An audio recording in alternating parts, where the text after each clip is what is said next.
deleite mais interessante dos nossos contos, indicamos o uso de fones de ouvido. Se tem interesse em ajudar o podcast, acesse apoia.c/darkospodcast. Para atualizações semanais e novidades, nos siga no Instagram, @podcastdarkos. Se possui interesse em dividir relatos que aconteceram com você, nos mande pelo direct para fazer parte do nosso gabinete de memórias. Dado o recado, relaxe, respire e tenha bons devaneios.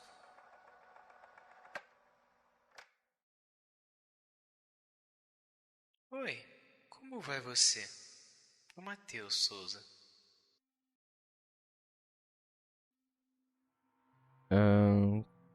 Como posso descrever isso? Acho que seria melhor de início, né? Eu sou o Barry. E eu trabalhava como suporte de um banco. Meu trabalho era bem específico. Funcionava assim. Um banco contratava minha empresa para fornecermos nosso serviço como suporte dos gerentes e funcionários em geral. Sejam com dúvidas, suporte tecnológico e, dependendo do caso, até suporte emocional. Era um trabalho relativamente tranquilo. Como era algo muito padronizado e robótico, a maior parte das demandas diárias se resumia a prestar suporte a tarefas e situações que os funcionários não sabiam lidar. Uma conta de cliente bloqueada, um computador com lentidão, uma agência que explodiu. Diversidade era o lema dessa área. Tínhamos uma regra que era a maior de todas. Se o funcionário entrar em contato com vocês, apenas utilize o texto padrão. Esse pequeno monólogo extremamente arrogante e grosseiro apenas dizia: não entre. Não entre em contato com essa área. Se possuir dúvidas ou problemas, abra um e-mail para a futura verificação.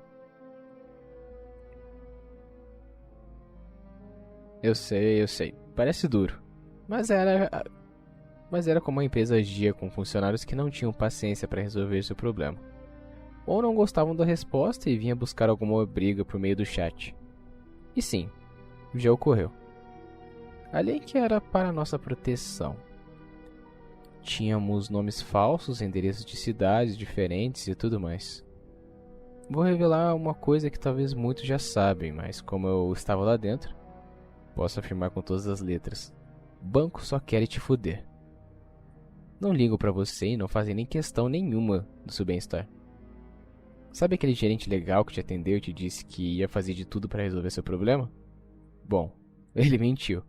Possivelmente mandou um e-mail pra mim pedindo ajuda, porque ele não sabia resolver. E é bem normal. Mas nesse dia foi o seguinte. Acordei cedo como de costume e fui andando ouvindo minhas músicas para o serviço como fazia todas as manhãs. Cheguei ao prédio, guardei minha bolsa no armário, cumprimentei meus colegas, sentei na minha mesa e liguei o computador. E dei início à minha rotina. Abri a caixa de e-mails e via se tinha alguma demanda nova.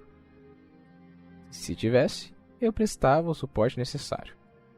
Chegava até a revirar os olhos com a situação extremamente besta que aquele funcionário havia se colocado. Vai por mim. Muitas vezes eu me pegava pensando: cara, como as pessoas têm coragem de deixar dinheiro na mão dos profissionais tão despreparados? Mas minha indignação não foi o incomum desse dia, e sim um e-mail específico. E ele era diferente dos outros. A caixa de e-mails que tínhamos era uma tela toda branca, com e-mails escalonados contendo apenas o nome do funcionário na frente e ao lado, como uma sinopse, um leve relato do que está ocorrendo. Era bem simples mesmo, mas o que disse ser diferente possuía uma cor em amarelo. Para vocês pode não ser incomum, mas para mim, realmente era. Algumas cores significavam algo. Azul era quando o e-mail enviado era de uma figura pública, o vermelho quando o funcionário estava à beira de ser bloqueado do serviço de suporte por descaso, grosseria. E o verde era para pessoas poderosas, tipo governantes e tal. Mas amarelo? Cara, o que aquilo significava? Por curiosidade, decidi abrir esse e-mail para bisbilhotar.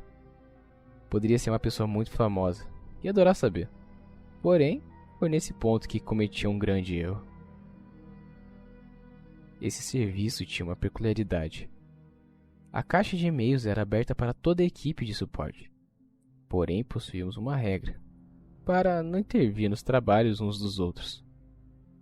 Então, se pegávamos um e-mail, ele ficava vinculado à nossa rede de serviço até que aquela situação fosse completamente resolvida. Assim, evitava informações inconsistentes e aleatórias vindas de várias pessoas. Então eu sabia. Pegar aquele e-mail significaria ficar nele até toda dúvida, problema ou falha a ser resolvida. Quando abri, meus olhos novamente se reviraram. Era apenas uma pequena linha com uma frase jogada sem qualquer cabimento. Oi, como vai você? Olhei para os lados na esperança de chamar algum colega para ver aquele texto que não tinha nada além de, aparentemente, só um carente querendo um abraço. Mas algo chamou minha atenção.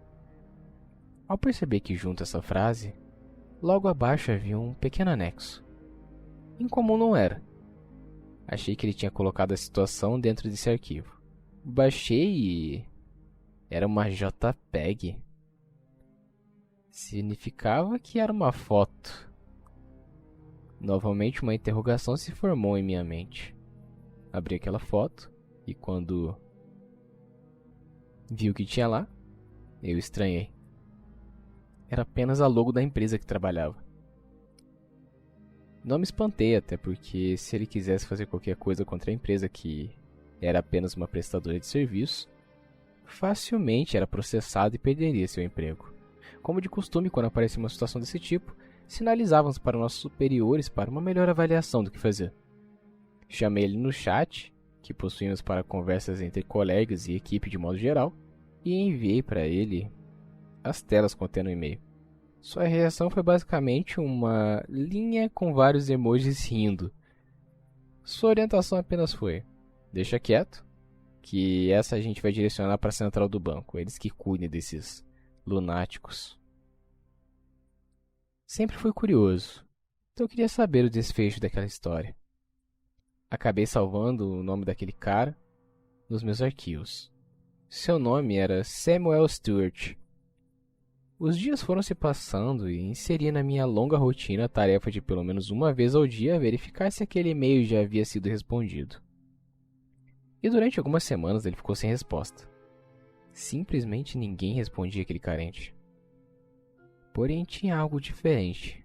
Toda vez que eu entrava para verificar, todos os dias aparecia um ponto final a mais na frase dele, logo após a interrogação.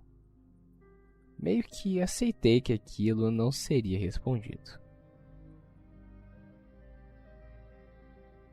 Mais ou menos uns 20 dias depois, novamente eu chegava ao meu serviço. Guardava minha bolsa, cumprimentava os colegas, jogava uma rápida conversa fora e me dirigia para minha mesa. Ligava meu computador, se ajeitava na cadeira e iniciava mais uma manhã com a repetitiva rotina do Barry. E para minha surpresa, o primeiro e-mail na caixa era amarelo. E adivinha só? Estava direcionado para o meu nome falso. Tinha acabado de iniciar minha manhã e soltei um ar como se tivesse passado por um estresse enorme com uma frase que deixei sair quase que automático. Meu Deus, o que esse carente quer comigo? Abri o e-mail e a frase dessa vez era: Olha, estou tentando ser educado. Dá pra você. Isso. Você mesmo, James. Responder logo. Como assim? Ele me chamou pelo meu nome falso e ainda tá cobrando uma conversa comigo. A gente não conversa por e-mails. Eles apenas falam os problemas deles e resolvemos. Não existe conversa. Somos quase que uns robôs. E sem nem consultar meus superiores, eu respondi aquele e-mail. Olá, Sr. Samuel. Como poderíamos ajudar no dia de hoje? A resposta veio quase que instantânea. Apenas informar que eu gostei do seu corte de cabelo que fez nesse final de semana. Realmente, combinou muito com seu rosto. Eu grudei na cadeira.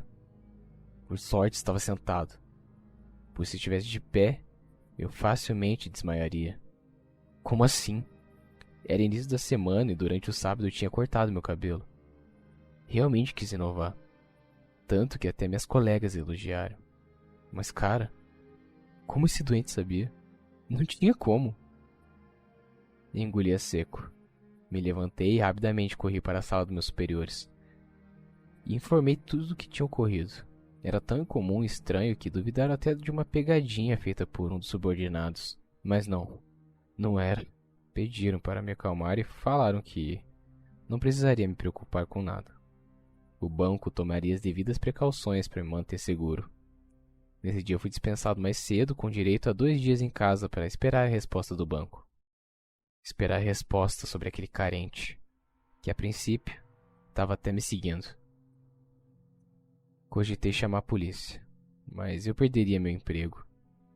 E estou passando por um momento complicado monetariamente falando.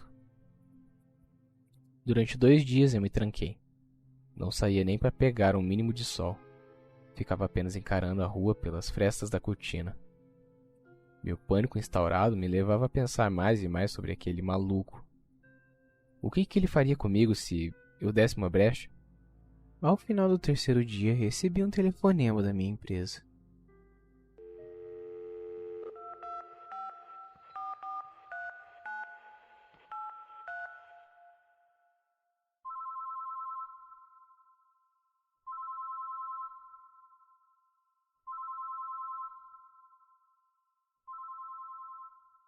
Oi, Barry. A situação foi resolvida. O banco demitiu o sujeito e abriu uma ordem judicial para sua proteção. Pode retornar ao setor para conversarmos melhor? Eu acho que sim, senhor. Quando precisa que eu vá? Pode ser amanhã de manhã. Durma tranquilo e descanse, que amanhã voltaremos à programação padrão. Respirei aliviado. Senti uma tranquilidade me abraçar, enfim. Foram dias intensos. Então, mesmo sendo de tarde, eu fui me deitar para ver algo na TV.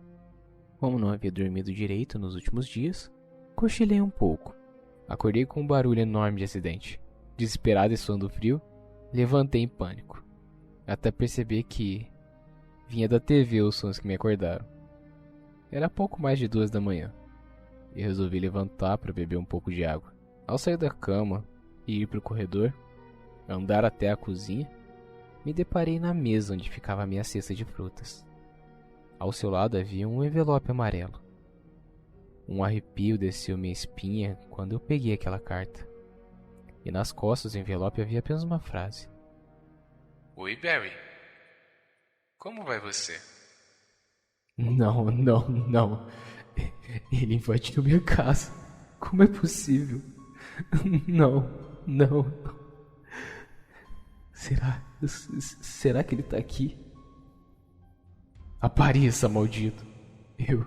Eu vou te matar. Rapidamente corri até uma gaveta da cozinha e puxei uma faca. E continuei meus incessantes gritos de ameaça que claramente não surtiam medo a ninguém. Eu andava pela casa ameaçando e berrando na esperança de expulsar qualquer um que pudesse ter entrado. Acabei me escorando em uma parede, segurando a faca na mão direita e o envelope na esquerda. Num surto de ódio, eu joguei o envelope no chão.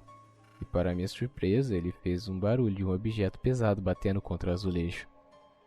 Durante meu pânico e gritarias, nem havia percebido que a carta entregue pelo meu stalker tinha um certo peso que apenas uma folha de papel não poderia ter.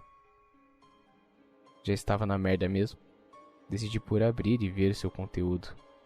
Ao abrir, havia uma folha e um pingente de ferro, que era em formato de cruz. Possuía meu nome escrito no centro. E na folha, escrita à mão, uma frase. Use para sua proteção, querido.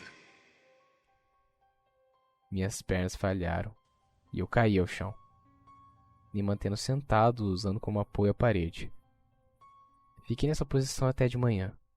Quando meu despertador tocou, eu acordei do transe. Fiquei tão em choque que minha única reação foi essa. Durante horas, eu apenas paralisei. Me arrumei porcamente e saí correndo de casa, levando todo o conteúdo que tinha ganhado durante a noite passada para apresentar para minha empresa a fim que eles me dessem ajuda. E bom, foi assim que eu vim parar aqui, seu delegado. Tudo bem, Barry. Vai ficar tudo bem, certo? Agora você está protegido e nada vai acontecer com você. Não precisa me chamar de delegado. Sabe que não trabalho com isso. Novamente respirei aliviado, enquanto trocava de roupas para ser encaminhado à minha nova residência. Era uma instituição de proteção para casos iguais aos meus. Só não entendi o porquê tem que ser logo roupas brancas. Barry, você não se lembra? Não é instituição de proteção à testemunha, e sim a psiquiátrica. Você tem transtorno de personalidade, não se recorda?